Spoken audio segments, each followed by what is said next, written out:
Okay, great. I see Should You Dare Criticize Kamala Harris? Oh my god. And he has his Jesus outfit on. This is gonna be good. A congressman from the U.S. today claiming that the critics of Biden after the last debate are ableist. Yeah, I saw that. I mean, What? Well, How did they get to that I don't even know point? what to think about that. It's like, I see. So now here's your theory. Your theory is that it doesn't matter whether the president of the United States is able, because all discrimination between being able and unable is a form of prejudice. And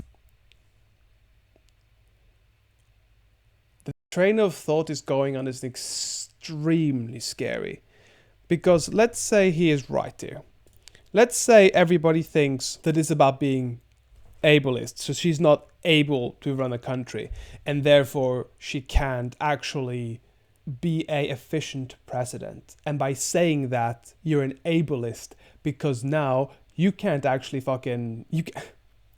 you can't actually say that somebody isn't good at something, because then you're an ableist. That's ridiculous. that even applies with regards to the president of the United States. And so that means that all the people who are concerned that there might be something astray with him cognitively, Yes. that we're being lied to about. Well, we at are, most likely. At a level that's Look at almost him, inconceivable. bumbling. Are now equivalent to like KKK racists from the 1940s. And That's your argument. And by the way, in relation to the same critique of his vice president, should you dare to criticize Kamala Harris, you are de facto a racist.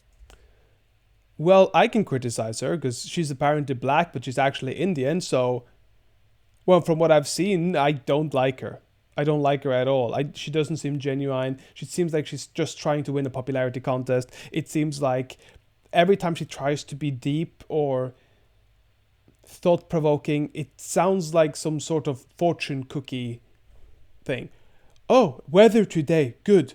Smile, heart, inside, sunshine. Yes, Gavin Newsom said that the other day. The only reason that you would feel the need to criticize this black woman who's vice president is not that she's been completely incompetent in her job, which any impartial observer would conclude, but it has to be because of her skin color and her gender. Of course. And even though that's why she was put in the damn position to begin with. Joe Biden. Yes, but if she was put in there for this reason to begin with, she keeps going upwards because she is a woman and she is of color. Because of ableism. My brain is hurting. It's too stupid. Biden said publicly, I want a black woman. Right? Of course he did. A black woman who is No, I didn't. He got an Indian one. underperformed, which hasn't helped him at all. But no one's allowed to criticize her, because if you do, you'll be called a racist. And I find that one of the lazy. You know what? When Piers Morgan and Jordan Peterson see me, message me. I'll say your dirty stuff. I can say it because brown guy. They'll tell me they tell me I'm racist. It's all good. Easiest tropes out there in modern society. It's a way of, I think we've discussed it before, but it's a way of stifling honest debate. It's a way of censoring legitimate criticism. Yep, it's a way of 100%. asserting moral superiority that's unearned. That's a lovely and way. actually, none of them really mean it.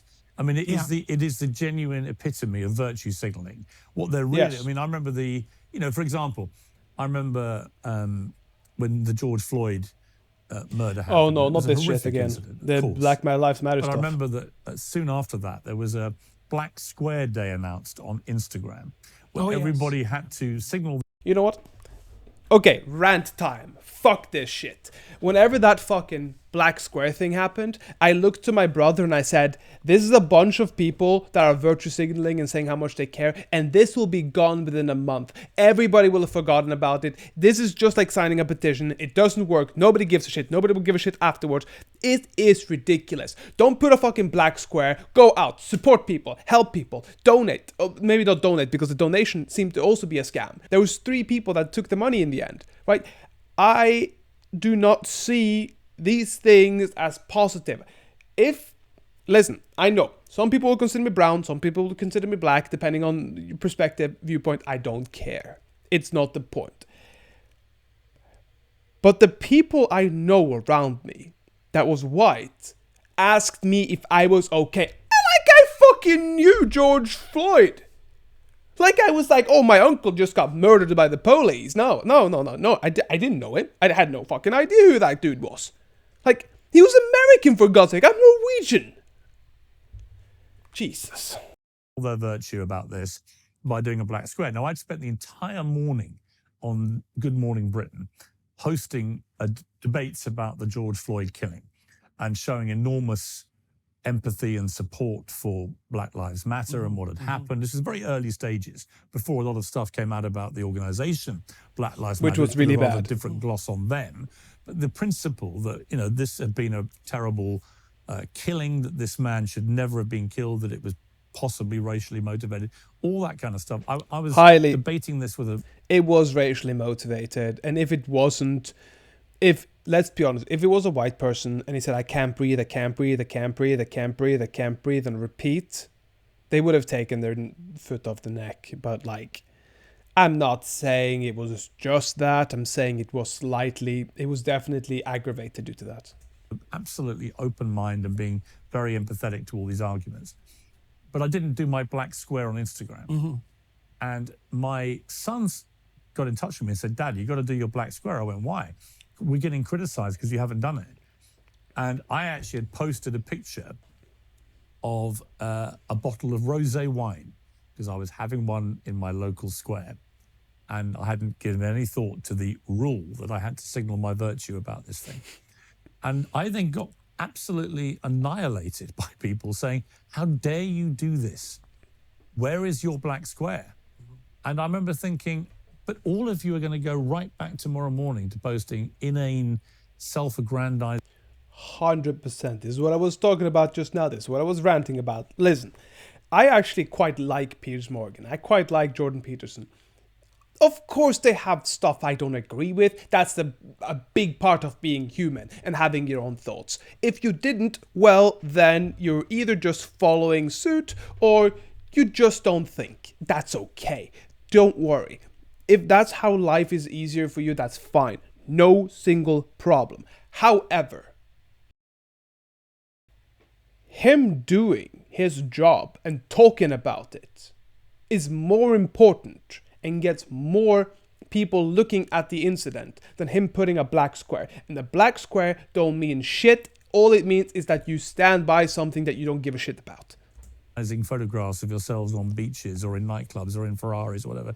None of this means anything to you. Whereas tomorrow morning, I'll be back on air doing another 3 hours of debate about this to try and get the society in the world in relation to this issue back to a place of better racial justice.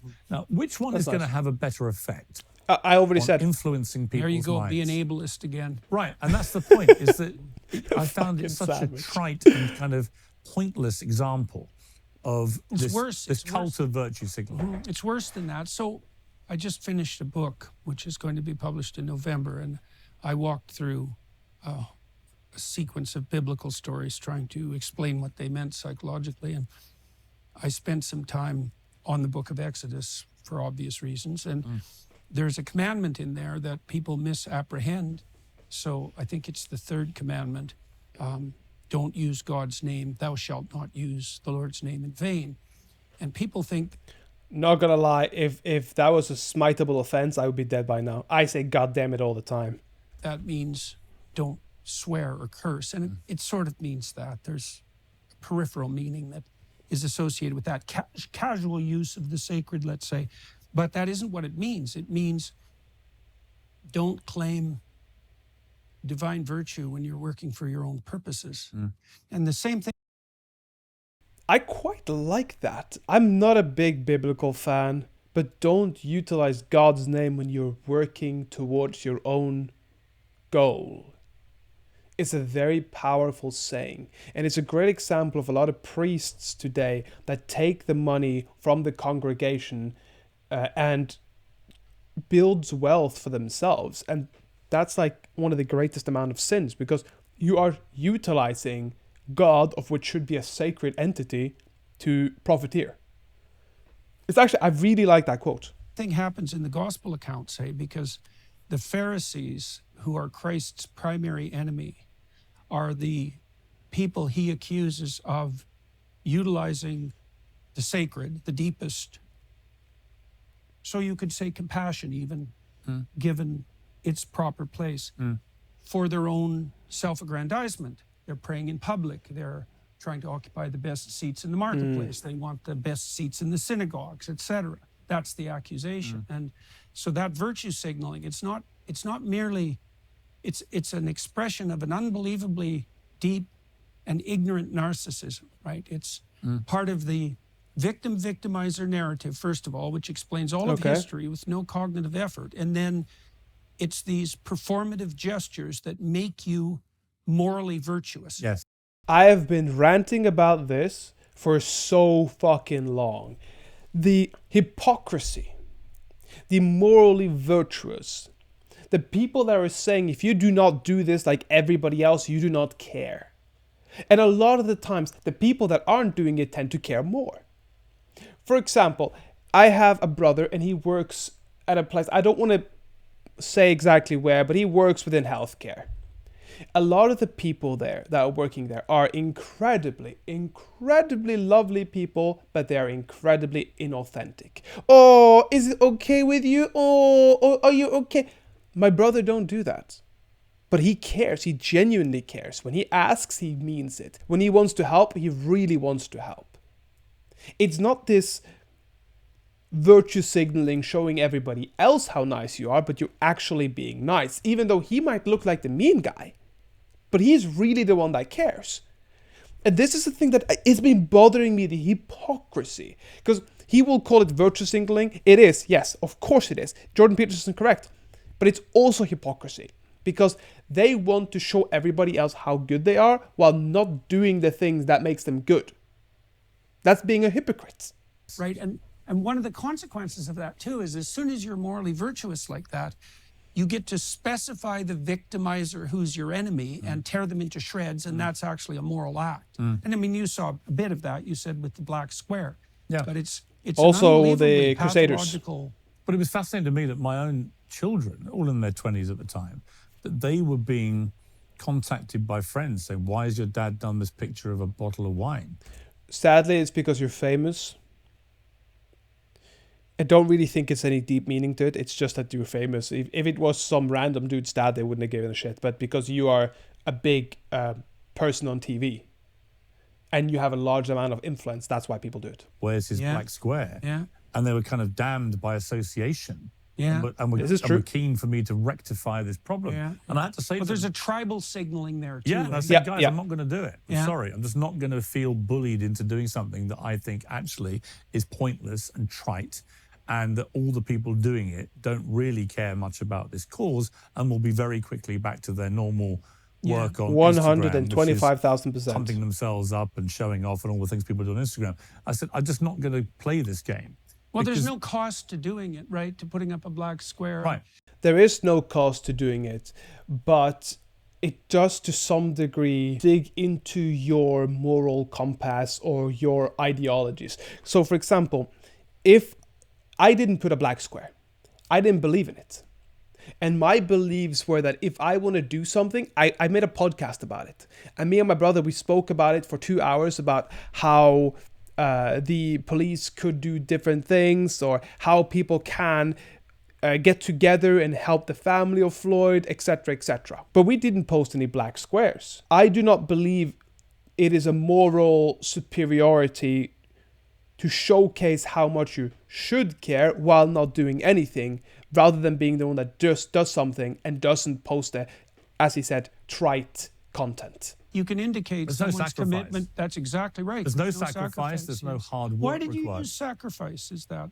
Well, because I think that to really support a cause, whatever that cause may be, at some point you have to show a bit of sacrifice to that cause. Yes, you have 100%. Exactly what I'm saying. Time or money or effort or money, resources or whatever it may be to support reputation. Put your head over the parapet. There has to be an element of risk and an element of sacrifice. Now, if all you're doing is following the hashtag trend of the day, there's no sacrifice, there's no risk-taking. In fact, it's the opposite. The reverse, yes. It's actually more courageous to say, I'm not going to do that. What I'm going to do is I'm going to do this.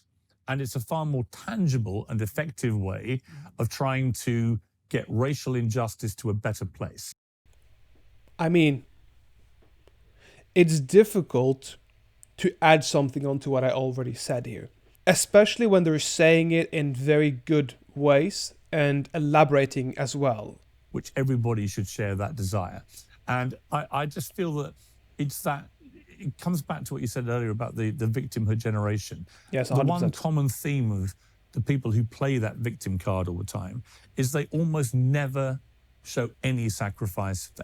Yes, 100%. They almost never show any sacrifice, and then they expect to be told that they're the ones in the right and that everybody else is doing something wrong. Like the people that glued themselves onto that car dealership and then started complaining that they weren't being fed by the car dealership when they were just working and then working around them and didn't give a shit. So people started leaving and then complaining that they were inhumane. Same people that were barricading that school. I don't remember which school it was, but they were barricading it, and it come out afterwards saying, "Oh my God, we are not getting paid. Like, we are not getting fed by the school even. How crazy is that? We are the victims," even though they barricaded the school. Anything.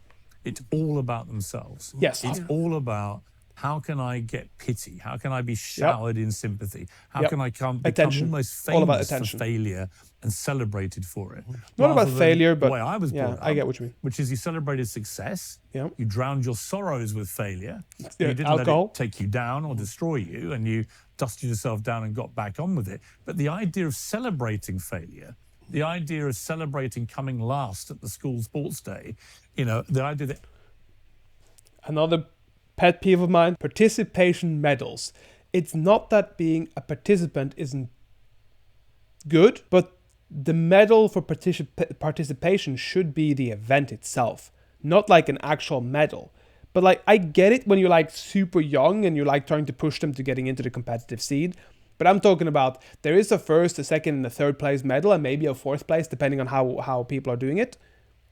But there is a major problem if everybody gets a medal like the first place, saying that you were all good kids and all good people, and in this case adults, all good big people, boys and girls. everyone had to get a participation prize, even if they were terrible at something. Yeah, no, right. You know, I wasn't very good at athletics at school. I was very good at cricket. Yeah, and I was also one you're the kind of best chubby, so cricket it makes players sense. Age 12 in the country, and my dream was to be a professional cricketer. I never made it.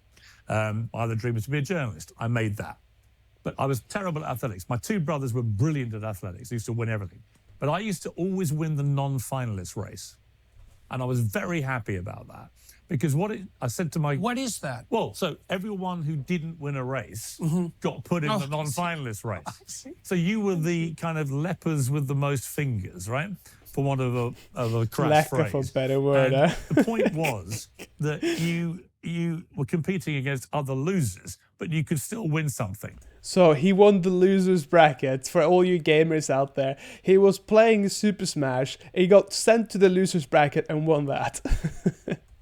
And I thought, yeah, I'm going to be the best loser because I'm crap at this. I can't really run or hurdle or throw javelins or anything like that. But I can beat this lot. And I was proud of that. But I never mistook it for actual glory or winning. And I think people that, I see people on social media, they say, I'm so proud of myself. I just passed my driving test at the 11th attempt. And I'm like, why would you want anybody to know that? 100% agree. Listen, if I pass my driving test on my first or maybe second attempt, I'd be like, yo, pass my driving test, people. First attempt, whoop, whoop, pew, pew, pew, pew, pew, pew, pew, pew. But if I pass it on the 11th attempt, I'd say, pass my driving test. Done. Why would you want anyone to know that you're so completely clueless at driving that it took you 11 attempts to pass your driving test? And what do you want me to do? Do you want me to send you champagne? Do you want to be trending #1 around the world for being the worst driver in the world? What are you celebrating here? If you passed your driving test at the 11th attempt, I'm pleased for you, but I'm not proud of you. Yeah. It's not something that should instill pride in you. And I think that's where society's so warped now. We celebrate failure. We actually also celebrate pride. And pride. Like formally. Right, exactly. Yes. And we also, we've started to feel bad about winners. We don't. This is also true. It's like you almost have to apologize for being a winner. It's almost like you have to apologize for being right or for being good at something. Like, You see Caitlin Clark, I think she's called, the basketball player. If I'm wrong with the name, my bad. But we're talking about the white basketball player who just got into the NBA, the WNBA. And she is a winner there. She's made everybody more money. She's made everybody infinitely more famous and successful. And she's getting slack and shit for this. Like, they are trying to break down their winner because it's not the right person for them. It's ridiculous. I don't really feel comfortable with winners anymore, you know, especially if they're a little bit self-confident. Yes, and yet people I hate think they're the self-confidence, best man. possible role models out there. People that can perform in the cauldron of great sport or entertainment, whatever it may be. You know, I watched all the sort of jealous sniping about Taylor Swift, for example, and then I went to her concert at Wembley. Absolutely mind-blowing experience. It's not because she's the best singer in the world or the best dancer or the best actress or the best pianist or the best guitarist, even though she does all those things. It's just I've never seen an audience so at one with the performer where she gave them what they wanted. 3.5 hours of banging hits on a massive stage with That's true. huge She does a lot of hits. theatrics. Every kid there, including my 12-year-old daughter, had a fantastic time. But the sniping, she doesn't sing every song live. She's this, she's that. She's written all these songs herself. She's grossing $2 billion on this tour. Pro rata, the biggest tour in the history of music. Bigger than the Beatles when they played Shea Stadium. That's pretty wild. And yet the natural reaction of a lot of people is to snipe.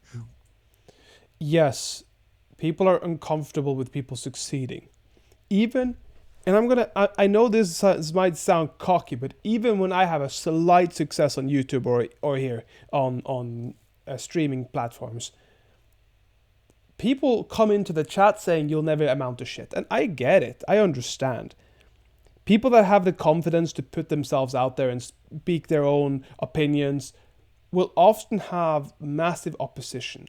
If you get really good at piano, you'll often have, oh, well, he didn't play that A minor right, or the B major. It's always going to be, like, professional hating is a real sport nowadays, or a career. Whilst pretending, you can almost bet they all have hashtag be kind in their 100%. bios. They always have the fucking In other words, be kind I'm or a really kind lovely person. people. I'm a tolerant person. I'm a nice person. And I'll destroy any of you fascists who deviate from my woke worldview.